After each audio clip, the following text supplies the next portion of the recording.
सोलापुरात मन सुन्न करणारी घटना घडली असून अनैतिक संबंधांच्या संशयातून पतीने पत्नीचा झोपेतच डोक्यात दगड घालून हत्या केली। खून केल्यानंतर रात्रीच भीमा नदीकाठी पत्नी मृतदेहाला जाळून टाकले।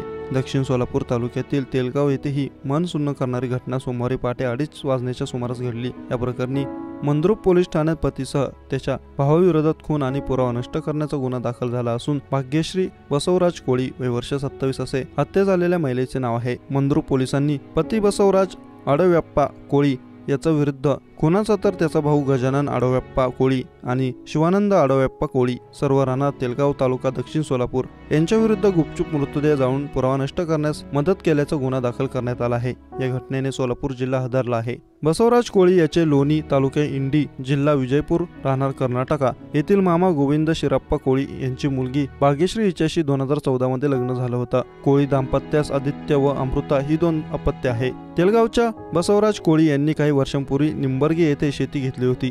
सर्व कुटुंब या शेतात राहण्यास होते। तेलगाव येथे बसवराज कोळी हा मोटरसायकल दुरुस्तीचे काम करून शेतात परत जात होता। पती घरी नसताना पत्नी सतत फोनवर कोणाशी तरी बोलत असल्याने पतीला संशय येऊ लागला। तेव्हा पाळत ठेवून पती बसवराजने याचा छडा लावला। निंबर्गी येथील एका तरुणाशी पत्नी भाग्यश्रीचे अनैतिक संबंध होते। गेल्या 2 वर्षांपासून हा प्रकार सुरू होता। अखेर रागाच्या भरात सोमवारी पहाटे भाग्यश्रीला दगड घालून झोपेतच ठार केलं।